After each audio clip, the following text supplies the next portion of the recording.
All right, this is part 2 of problem solving or problem-based learning, PBL. We'll be looking at some problem solving strategies, 2 of them. But first of all, there are different types of problem solving strategies. The first one is an algorithm, and an algorithm has specific steps. If you follow it, you are guaranteed to come up with the one right answer. Unfortunately, outside of mathematics and maybe computer science, algorithms are of limited use. The second one is a heuristic, and these are general problem-solving strategies that can be used and applied in a variety of situations. We will be looking at 2 heuristics today: CPS, creative problem solving, and means-ends analysis. Now, creative problem solving, very simple. Define the problem, generate as many solutions as possible, choose a solution that seems best, elaborate and refine. Any problem can be looked at like that. Now, this is the thinking frame. A thinking frame are the steps of the cognitive process broken down in order. Step 1, step 2, step 3, step 4.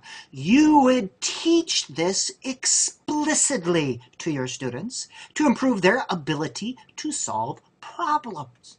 And you would incorporate problems into different content areas so students could manipulate the content at higher levels.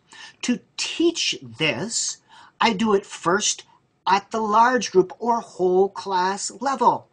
Boys and girls, there is a problem in the lunchroom. People are going too slow.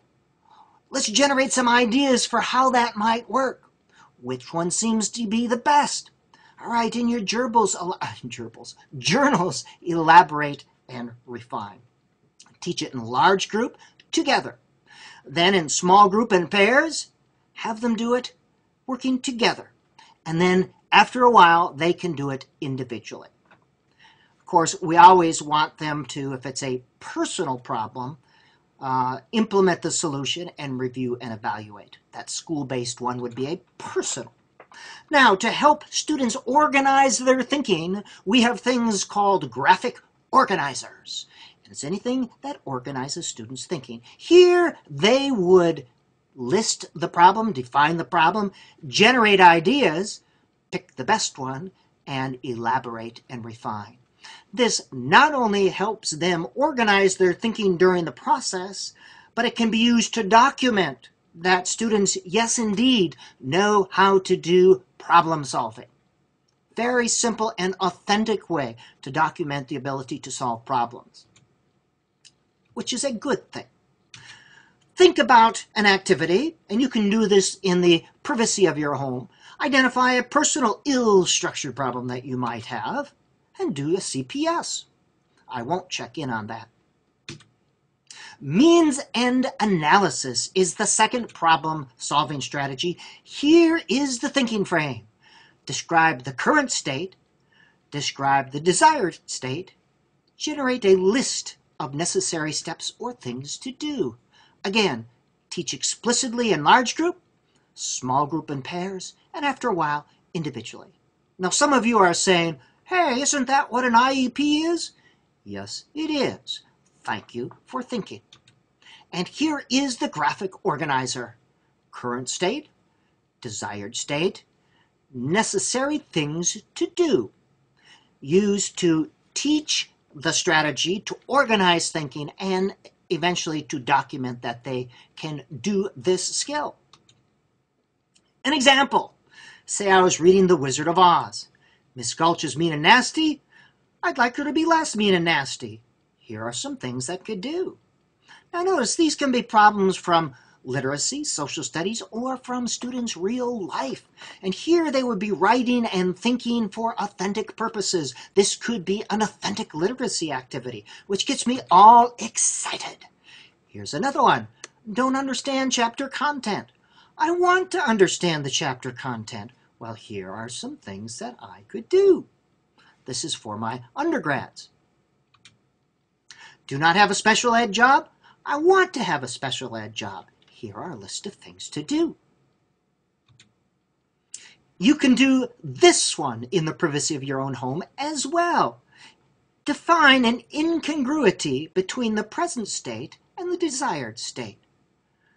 Do an MEA. Here's another one you can do in the privacy of your own home. Where would you like to be 10 years from now? Do a current state, end state, and the steps necessary. See how much fun you can have with thinking skills. Great fun. Here's the thing about both these strategies. They depend on the ability to brainstorm. Now, most adults do not know how to brainstorm.